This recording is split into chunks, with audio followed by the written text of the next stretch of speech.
Good morning. Welcome to my workshop. Today what we're doing is air conditioning compressor and related components in this here 2012 Chevrolet Express 3500 cube van. It has a 4.8 liter V8, and as stated we'll be installing the AC compressor and related components.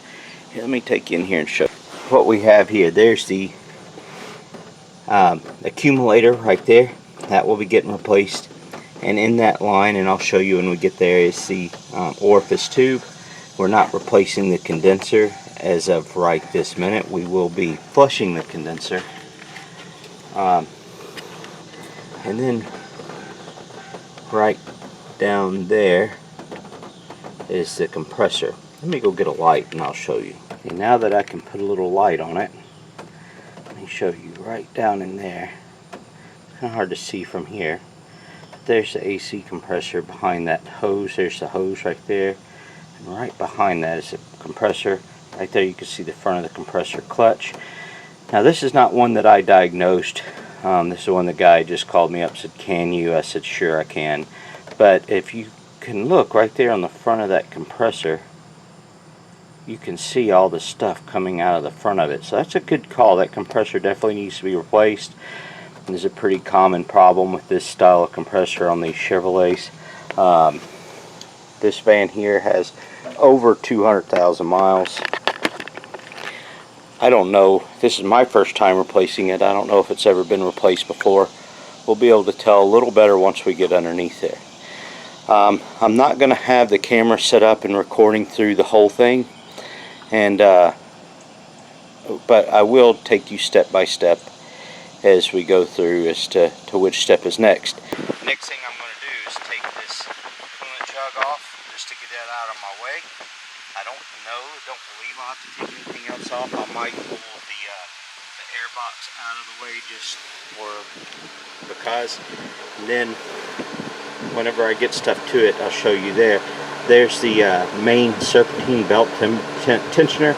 It's a 15mm socket, should go right on the end of that. You can use a wrench or a ratchet and just loosen that belt. Then I'll show you how that goes here in just a minute. Yeah, so next I'm going to pull this stuff off the top.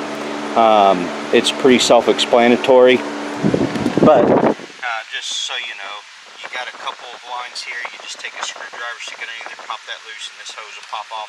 This one here, up here, you just grab some hose pliers and squeeze, pull it off. It's a 10mm nut right here, and then this will pick up and just lift out. I will put a drain pan, a catch pan underneath just to catch any coolant if it decides to come out. If I decide to pull this out, which I'm probably going to just because I believe in pulling stuff out of my way, you got your mass airflow sensor right here. This little gray tab just pops up, and then there's a squeeze tab, pull it out, and then you have just like a typical hose clamp, 8mm down there, that'll pull out. And then you have two 10mm bolts right here. Those come out, and then this whole assembly will just pop up and out of the way. It's pretty quick and easy. I don't know that I need to just film all that. I might set it up on the tripod just to kind of have it going while I go. I might edit that out. So I'm going to get started.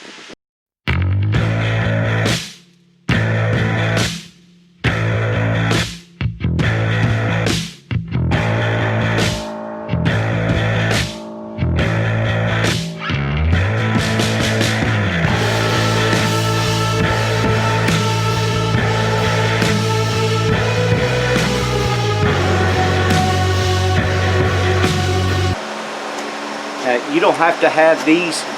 You can use just regular old pliers, but I like this style of pliers right here. These are actually from Mac Tools.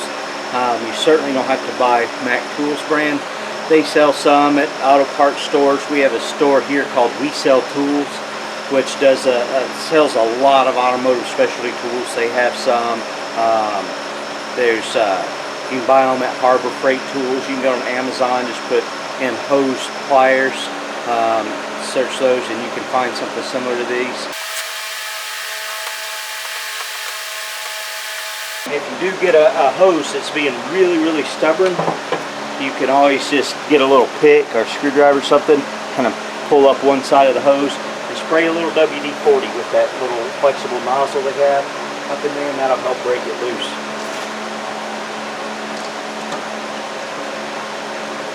Something else I recommend is these little wobble sockets. You don't have to have these, but these are 1/4-inch drive. I have them in 3/8. I also have them in 1/2 inch. And these are gray pneumatic. I have some that are Sun X. I have some that are Mac Tools.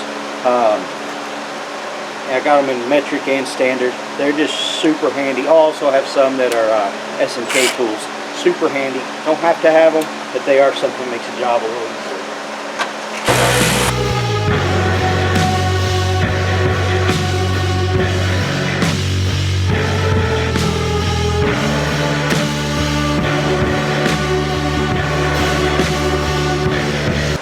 This is something else. It's a real handy set you should have. They don't have to be the long ones. I like the long ones. These two are from Mac Tools. You can get them anywhere. Just a little pick set.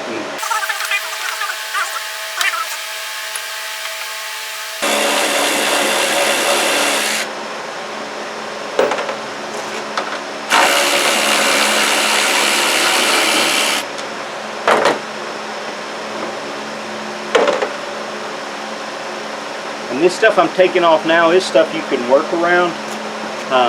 And to some people that's easier. There's the argument that I don't want to, if I take something off, I run the risk of damaging it. But for me,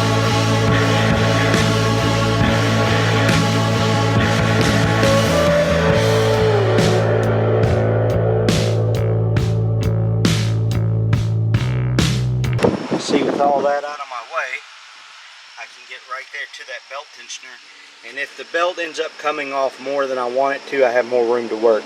I can take this fan shroud. These Chevrolets do come in halves, so you'll see there's a 10mm down there. I could take that 10mm nut out, and there's another one there, and another one over here. There's 3 on each side, and then that whole thing will come off in half.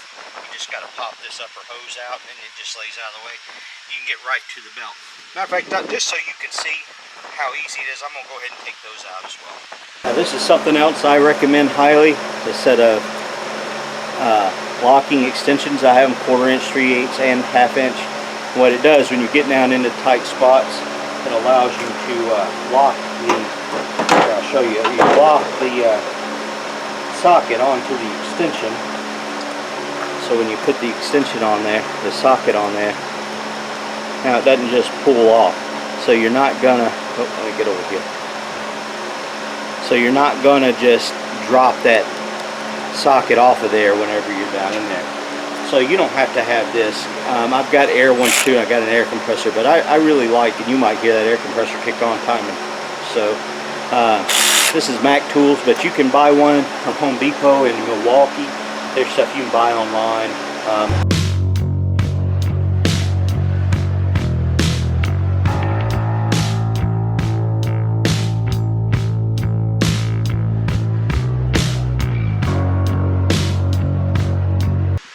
Okay, there we go. We got that fan shroud out. There are a couple of screws that go in right up here on the upper core support, and it does kind of hold the radiator in, so you got to be careful of that. And then this one here, this hose right over here pops in and kind of be in the way, and then you can kind of work that out.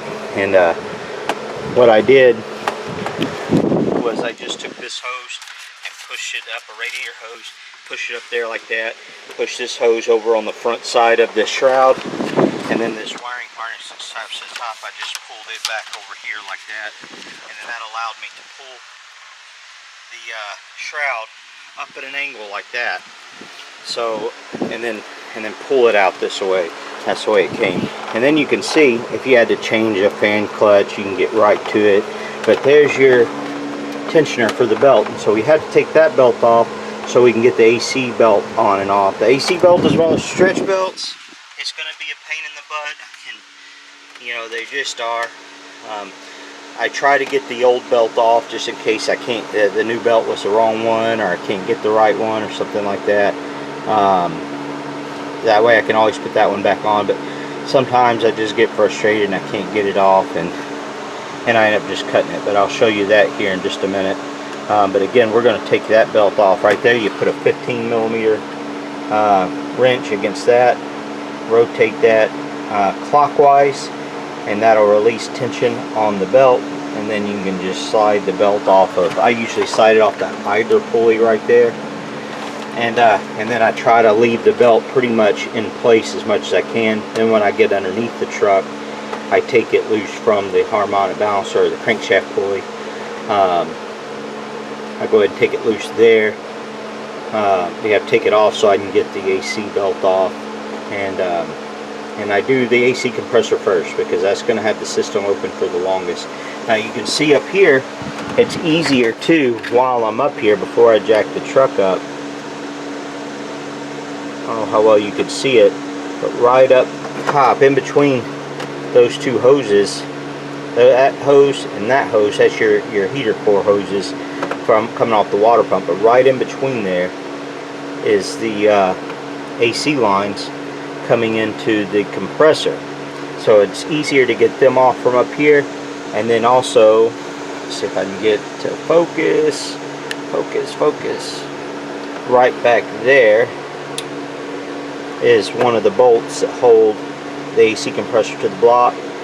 It's a, I think it's a 15 millimeter, and right there is another one. You might get those easier from up here, especially on this van, than you will from underneath. But if I get underneath, decide to take them off from underneath, and I can't get to it, I can always just use a stool because the truck's going to be up on jack stands to allow me more space. But I don't know, this thing sits high enough, I might just crawl underneath it and like it is and see if I can't. But yeah, you can get them from up here, you can get them from underneath that. So I'm going to give you just a little quick tip. I've got that belt, you can see it's kind of loose from the tensioner there. I just use 15 millimeter wrench. And I use one of my long ratchet wrenches right there and pull that off. But one of the things that you want to do, that I like to do, is draw me a diagram.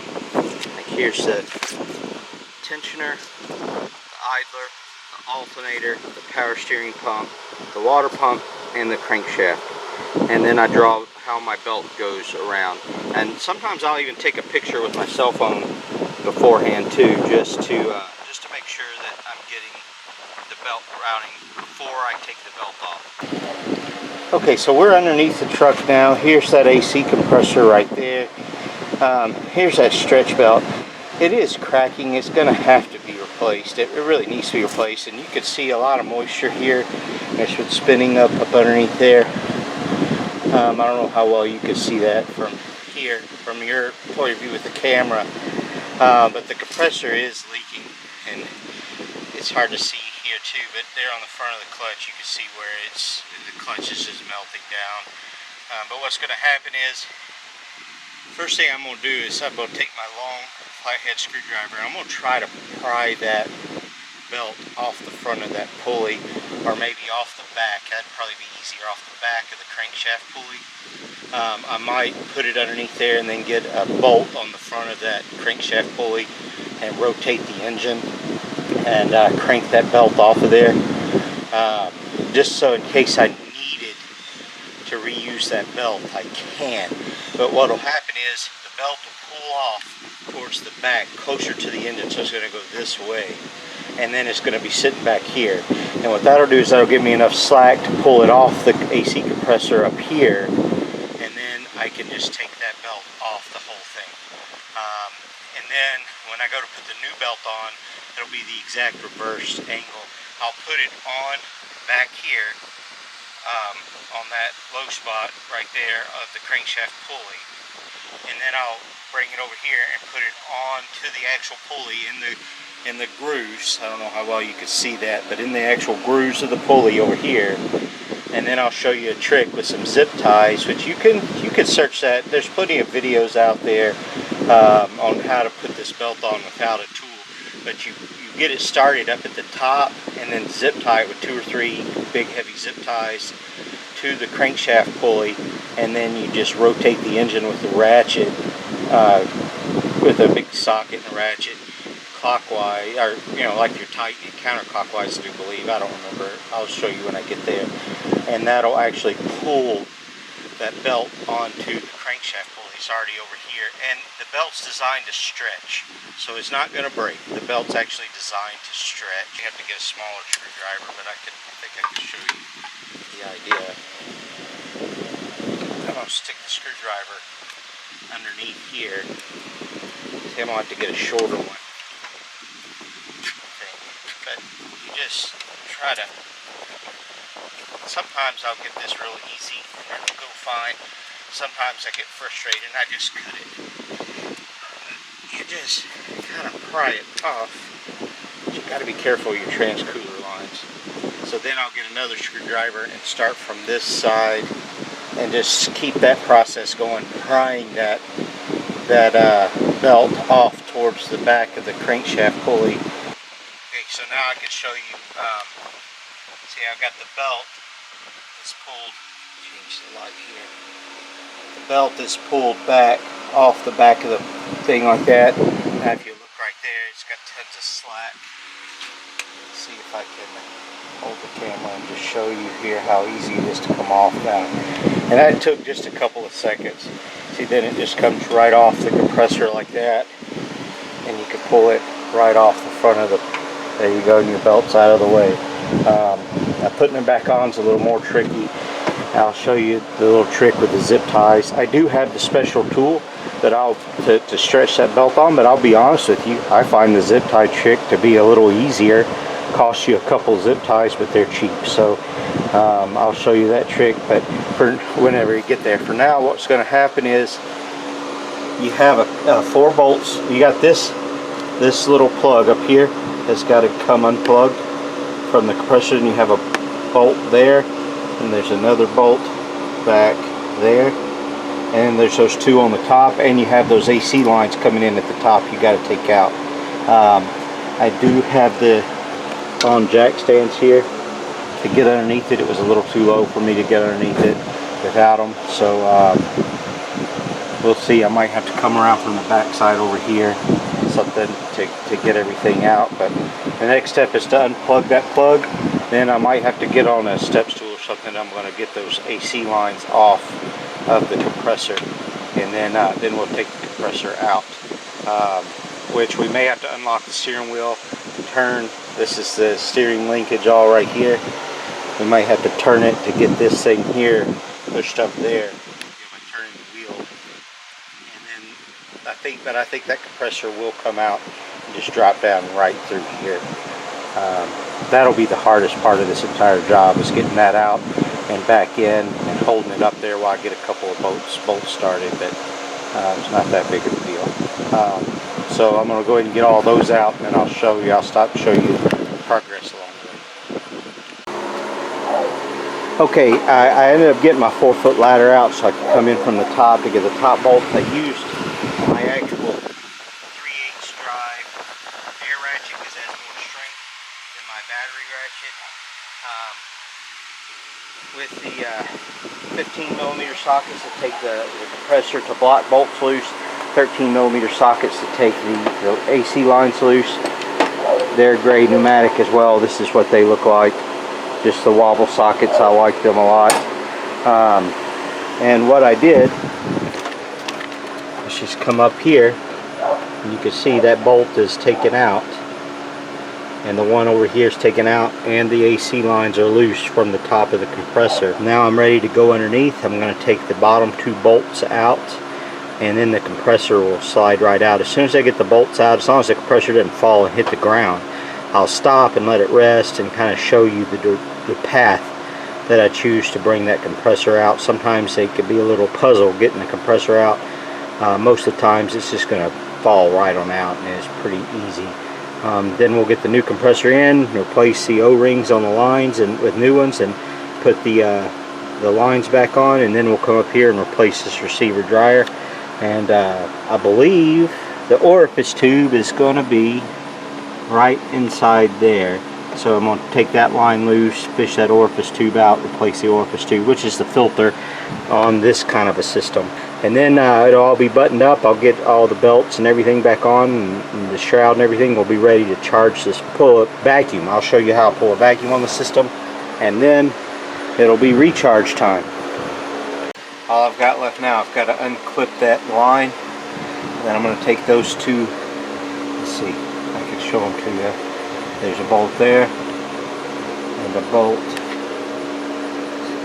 Let's see, right there. They're 15 right there. They're 15 millimeters. Then that thing will come right on out. I'm going to use 15 millimeter ratchet wrench, I think, to pull those out, because I don't want to bind my.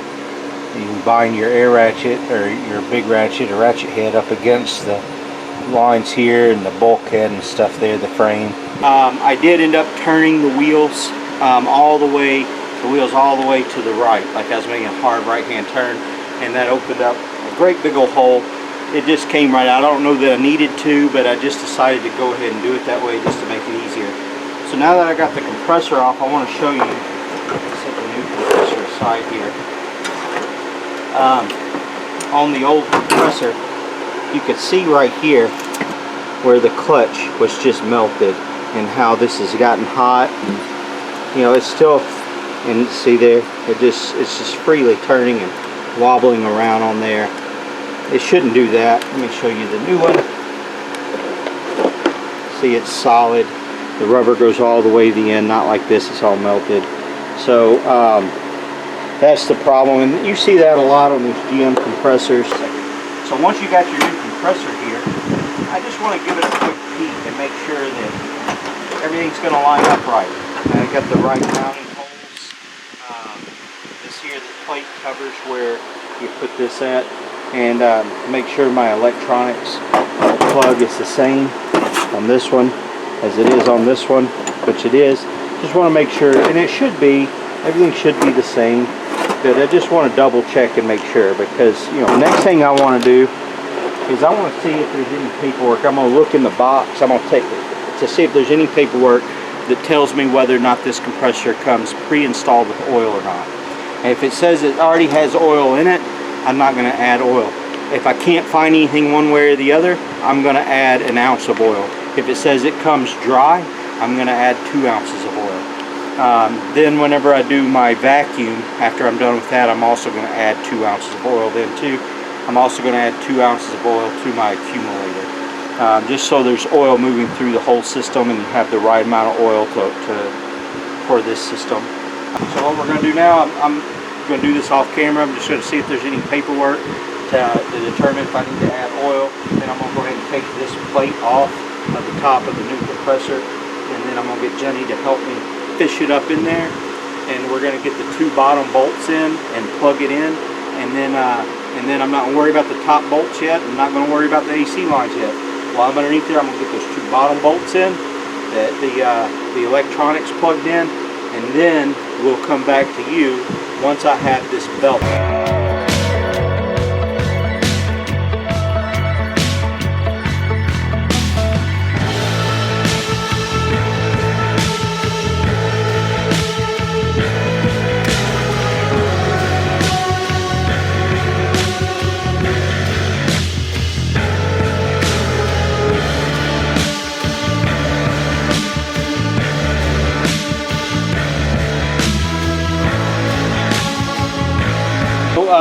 I read the instructions, and it says that you must add 3 ounces of PAG oil to this compressor.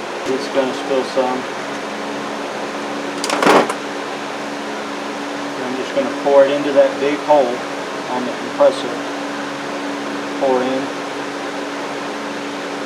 After I put my oil into the system, I grab hold of the clutch here and I turn it. And you can look down inside and actually see the components inside moving. You probably can't hear it, but you can actually hear it gurgling, and then the oil starts to pop up on the little hole there. Now I know, and then I'll turn it the other way, just a few turns, just kind of back it down so it doesn't spill out. Now I know I've got oil through the entire system of the car, right? Not the car, but the compressor. So when this compressor starts running, it will not start running dry. Yeah. Okay, so this is that stretch belt. You see I've got it on the back side of the pulley, and the top of the belt is in the grooves on the top of the crankshaft pulley or Harmonic balancer, and then it's on the AC belt. And what I'm going to, and then I've got, I don't know how well you can see it, what you really want is some of those long, really fat zip ties, about 2 or 3 of them. I couldn't find any long ones here. If these don't work, I'm going to have to go to the parts store and buy some, but I ended up having to put 2 together to make 1 long one, and then I made, so it's actually a total of 6 zip ties, and 3 of those little zip ties, and we're going to give it a shot right now to see how well they'll work. But that's the idea, you zip tie, and if these don't work, again, I'm going to have to go buy some of the really big, fat, wide ones. If I have to do that, I'll show that to you, and I will include this in the video so you can see the failures with the successes. But we're trying this because I actually have these here, and once you rotate the engine over, which I'll show you here in just a second, you just cut those loose once the belt's seated on there. So let me show you how that works.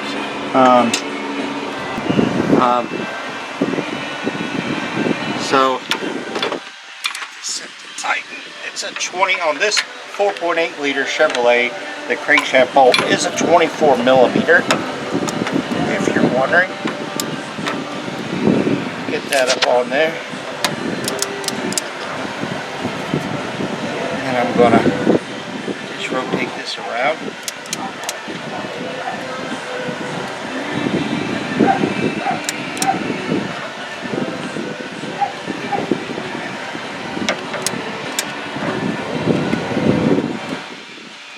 You don't have to worry about damaging this belt doing this. It's a stretch belt. It's made to stretch.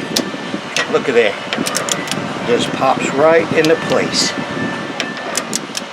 And that's it. And the belt is on. Yeah, now it's kind of slipped off on the, I'm going to crank it around a few more times. Because over here it's not in the grooves on the AC pulley.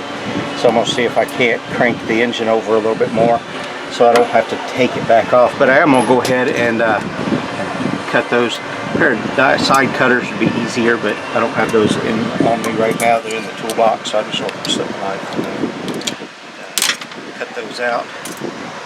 So, sorry guys, I'm moving the camera a lot. Oh, that's all right. It's the fat lip. That's my fault. Yeah. Sorry fellas, we're not trying to make, or gals, whoever's watching, we're not trying to make this, you know, Steven Spielberg production or nothing. We're just trying to show you how we are doing this job. So that'll be when our daughter Bailey starts making the videos for you. She'll start doing better. She'll do better than I do. She'll make Spielberg look like a hack. Yeah. I don't know about that. Sorry, Spielberg. Mr. Spielberg, sir. Mr. Spielberg, sir.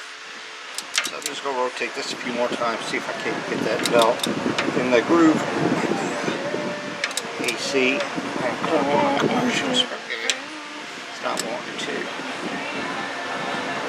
So what I'll do now is I'll go get a big screwdriver. I'll go ahead and take this out so it doesn't fall and hit Jenny in the face again. That'd be nice.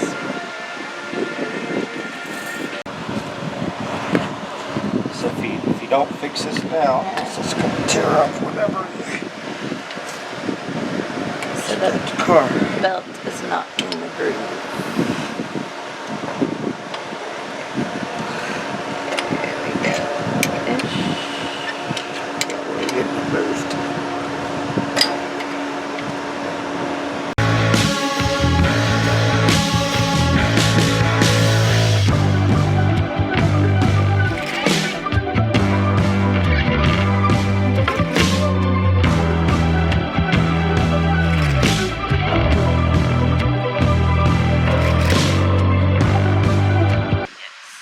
So what you really want to do is not what I did. You want to really make sure, double check, which I did double check in through the process of getting the belt on the harmonic balancers and tying it down. It got off 2 grooves towards the back on this one here. Well, once it was already on here, I didn't want to try to take it off here. I didn't want to pry on that belt there anymore. I didn't want to. So, and that's what I was looking at maybe having to do. But what we ended up doing is I used, this is actually for removing hoses, but it's just it's on a long handle. This one's made by Lyle, but you can pick them up at any parts store, and Harbor Freight has a set, stuff like that. And what I did is I took this, stuck it underneath there, and pulled it down under here, and then used it like this to pop it in just down here on the bottom, pop it over one groove. And then I turned the engine and it rolled the whole belt into that groove. Then I did that again one more time to pop it over to the second groove, then rotated the engine around by hand until it pulled the whole belt into the whole groove. So that's how I ended up fixing that. Again, I'm embarrassed to show you my failures, but I think it's important that you see the failures along with the successes. Things are always easier when you got it on a lift 6 feet in the air, but it wasn't a failure because you fixed it. Yeah, we fixed it. We improvised, adapt, and overcome. It was a whoopsie daisy. Yeah, yep. So now it's on there, and that's how we did it. Just this little tool right here. Again, these tools here, you pick them up at any parts store. Next thing I'm going to do is go ahead and try to, and I'm going to have to adjust this several times, I'm sure, to go ahead and get my belt, my main serpentine belt, Serpentine. Just kind of wrapped up around here, and it'll pull up. And as I showed you earlier, I drew a diagram already of how the belt is supposed to be before I took it off. And so that's not really high on my priorities at this point in time. The next thing I'm going to do, now that I got this stuff down here set, put in my top 2 mounting bolts, and then I'm going to put my AC hoses back in. Now you can't really see them right here. We're going to get out and I'll show you, but these are the 2 AC lines. They have O-rings on them. Your new compressor, you want to look and see, did they give you an O-ring kit? If they did not, you want to ask for one. Sometimes part stores will just give them to you when you're buying a complete AC system like I did. Sometimes, or even just the compressor, sometimes they may charge you for them. I don't know. In this case it didn't have one, but I have an AC kit. I'll show you. Okay, so here's the thing. Whenever you buy a new AC compressor, an AC system from the parts store, something like that, they will usually come with a little bag like this that has O-rings and seals, all the ones you need. In this case it didn't. If it doesn't, like I said earlier, you want to ask them for it if you don't have them. But what I have, I didn't because I don't want to pay for extra. I have this little kit already that I buy, and this is just one of the boxes. It comes with a whole bunch of boxes of different ones for different cars, and so I usually don't have to buy them. You see, here's some others, little kits that have come in the past where I've just shoved them in here with where they go. But what I did is I took, this is the one off one of the lines to the compressor. I can't find the bigger one, but I just line it up on there and then I get the one I need. But now what we're going to do is just come in here. We're going to put those 2 upper bolts in that hold that thing in together, the compressor to the block right up there, and then let me point with my other hand because this one will go straight. And then we're going to put the 2 AC lines back in and cinch them down to the compressor. And then after that, well, I've got all this stuff out of the way. I can get to the accumulator real easily. I'm going to go ahead and replace the accumulator. I did not get a low side pressure switch, which this is right here. I'm just going to take this one off, replace the O-ring, and put it onto the new accumulator. And the reason being is that's an easy part to get to if that gives me problems in the future. You don't have to evacuate the system to replace it. It's just super easy. So I didn't bother spending the money or charging the customer the money for a part that it doesn't really need right now. That one's working, so I'm going to put it onto the new one. So that's what I'm going to do next. I'm going to go ahead and get the compressor the rest of the way bolted up, and then once I get the accumulator out and bolted back in, I'm probably not going to bring you back till I have it all put back together, because that's pretty simple stuff there. You know, for the accumulator, you just have this line here, you have a nut here, a nut here. You break those lines loose and that accumulator is going to come right out.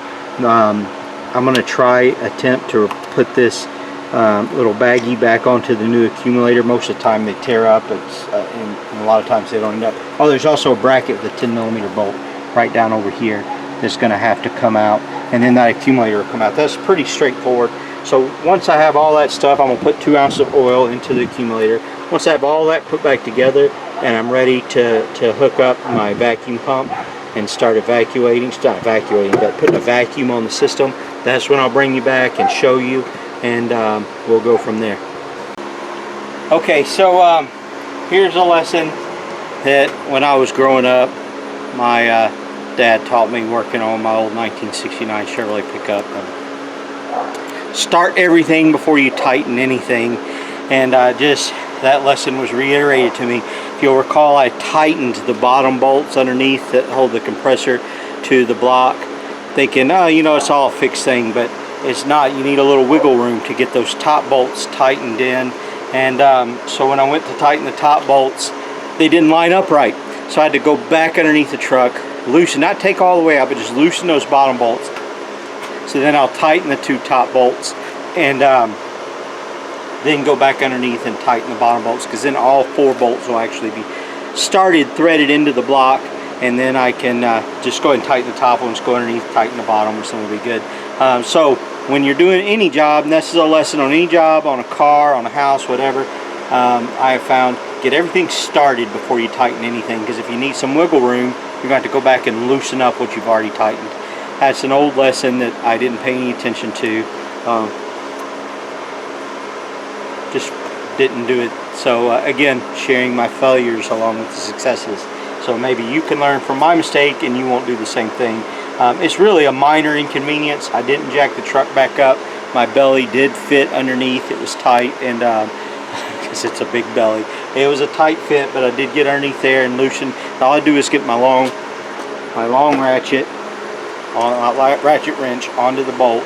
So I was reaching like this and trying to get underneath there, and I did get it loosened up so that I can get the top ones tightened, and then there we go. So okay, so we've got everything hooked up in there. I didn't put the fan shroud and stuff like that on, the belt and all that's back on, but just in case I have a leak somewhere, I left that out. It makes it easier to get down to the top of the compressor. I've got the new accumulator in there. Everything's ready to go. So what I got to do now is pull a vacuum on the system. I don't have a vacuum pump. You can go to like Harbor Freight and buy an electric vacuum pump, and what it does, you have your gauges. These are the R134 gauges. The blue is, everything's closed right now. The blue is connected to the low side fitting, red to the high side fitting, and then this yellow hose in the middle I hook to this little air operated vacuum pump. And what it does, you just screw that in until it gets kind of snug. I'm not gonna have this recorded while it does it, but what I'll do is I'll take the end of my air hose and I'll plug the end of my air hose into this, and then I open up the high and low side on the gauges, and it'll suck all the air, and I gotta let this run for about 30 minutes. My compressor is only a 15-gallon compressor. It really struggles to do this job, so it's gonna run non-stop while I do this. The compressor's gonna be running, it's gonna be loud. So I'm not going to have this filming while it goes because it's just annoying. So I'm going to wash up and go have lunch while I let this run for 30 minutes. And it'll pull all the air out of the system, all the moisture out of the system, and put the system into a state of vacuum. Once the system's in a state of vacuum, it's run the vacuum for 30 minutes. I'm going to shut the valves, disconnect this, and then let the thing sit for 30 minutes longer before I charge it, just to make sure it holds vacuum. If it doesn't hold vacuum, it has a leak, and then I need to start looking for where it has a leak. If this has a vacuum leak, it'll probably be right there on top of the compressor. There's only three things that would have been taken loose. It's your orifice tube, your accumulator, and your compressor. Those are the only three places there, and they all got new seals. But at the top of the compressor, we did have a problem with the compressor we got. The bolt hole for the suction line was stripped out. So I had to go in and tap it, and it gave me some trouble trying to get it to go. So I have a leak, that's where it's going to be. But I'm expecting it all to be sealed up tight. So I'm going to hook this up, and just real quick I'll show you just the start of it so you'll see the gauges. So Jenna, if you want to come around over here and just watch these gauges whenever I hook this up, you'll see the needle. Right now it's like right at zero. There's nothing in the system. Right, you'll see it pull negative. You'll see it pull down. The needles will go that way as it pulls the vacuum. I gotta open it up. And you see the needles actually pull down, and it takes about 30 minutes to actually evacuate the whole system. But yeah, So that's it. We're going to walk away from it for 30 minutes and just let it do its thing.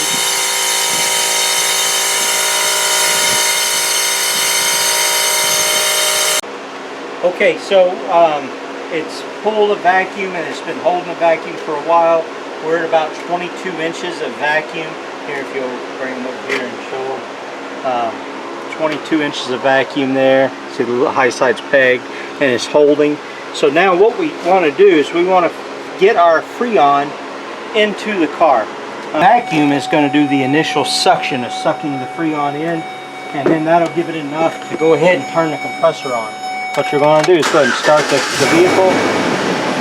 You just turn your thing to low. Have the thing set to AC. I don't usually set it to max, just set to regular AC.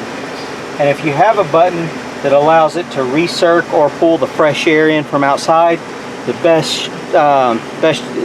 it's going to be better to pull it in from the outside. That'll be the best way to test that your system's working. So then what we're going to do is we're going to go ahead and get that Freon in. And here in Memphis right now it's 95 degrees. This chart I made when I was in school 20 years ago, and it's been on my toolbox ever since. And when I come home and got rid of my big box, I kind of taped it to my garage refrigerator. Also got some, if it's doing this is usually what it means stuff. But we got 95 degrees, so on the low side we're going to be looking for 50 to 55, on the high side 275 to 300. And you can look right here, just pause the video and write those down if you can make them out. They can't. So we're looking for 50 to 55, 275 to 300. So what we're going to do, so I'm going to leave the high side connected, so I can look for my 250 to 300, 275 to 300, just below 300 pounds. PSI on the low side, on the high side. I'm going to disconnect my low side. I don't like these things, but it's what I need to buy another kit. But this will work with that. So what I'll do, because it's got that piercer that'll go ahead and open it up.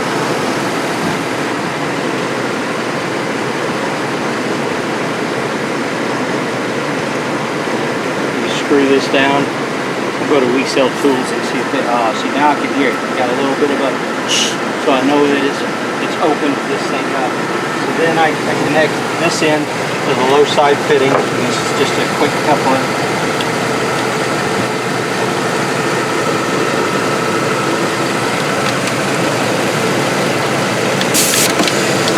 And then it's going to start sucking Freon in.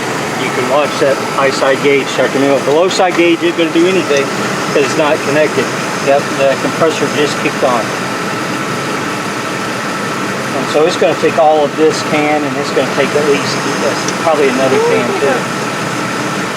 So now that is starting to kick on.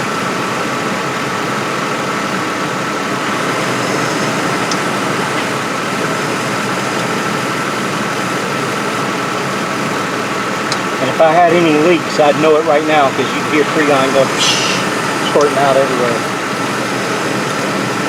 And you just shake it. You can shake this can like this here. The can is really cold. You just shake it now. I can feel it's empty. So you just pop it off of there. We're going to take this one off. And we're going to get another can. And you don't necessarily have to shake all of it in. But you just want to watch your gauges, and if with this deal here, if it starts to get up too high, you just close this valve right here. You show them this. You just close this valve right here to screw it in, and that'll stop Freon from going in. But I'm pretty sure it'll take at least 2 pounds of Freon in this car, this truck, and this fine.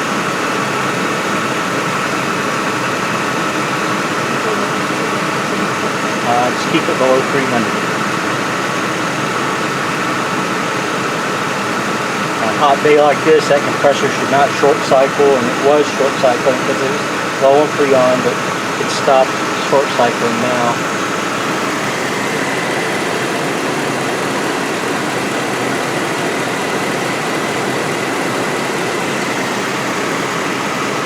So that's pretty good there. Now what I want to do is go ahead and hook my bring back up my actual gauges, because I trust them a lot more.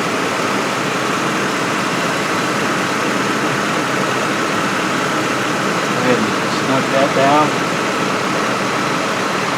Alright, so now I've got good pressure over here. It's a little bit lower on the low side than what I'd like to see, but keep in mind that is for old AC systems. This one here is a little bit different. But you got some other tests, like you feel this line right here. This line here should be super cold, and it is. And this line here should be hot, and it is. This is the real test of your AC. Who cares what pressures are? What matters is, I wish you had feel-o-vision. You want to check this center vent right here, and just get your reading off of that. Keep in mind that ambient temperature is around 95 degrees. We're sitting right in the direct sun.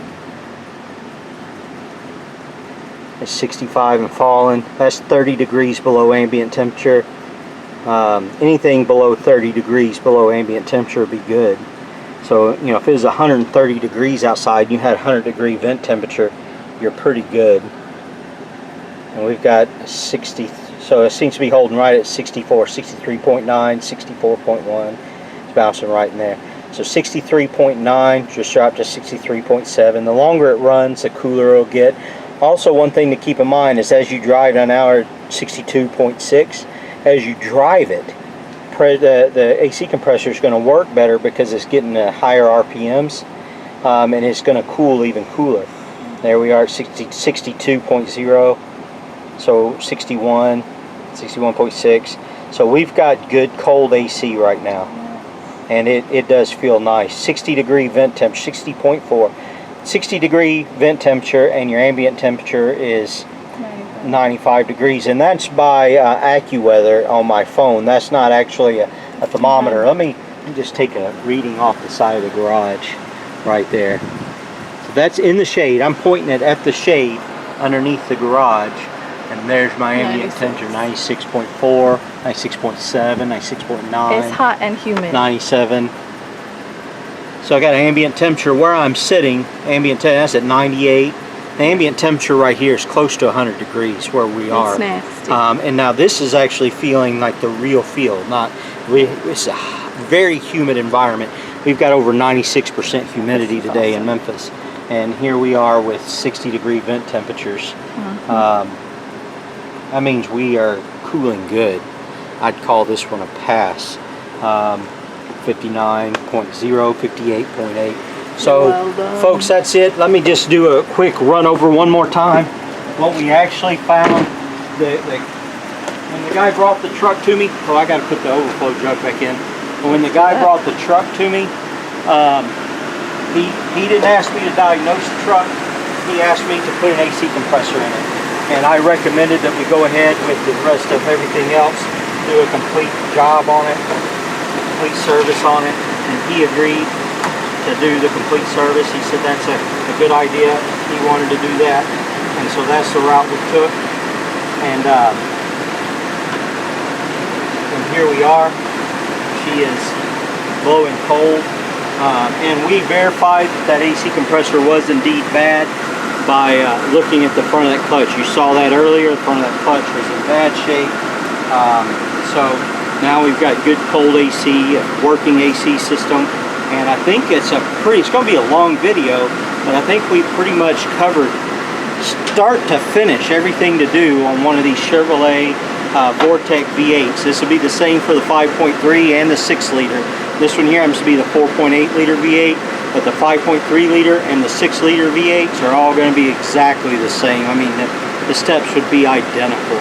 And really, as far as checking pressures and stuff like that, how to charge the system, that's going to go to any car out there. Any car out there, that's going to be pretty much what you do. And I'm going to call that, I'm getting this signal, so we're going to call that a wrap. And thanks for watching, and stay tuned. There's going to be more videos to come.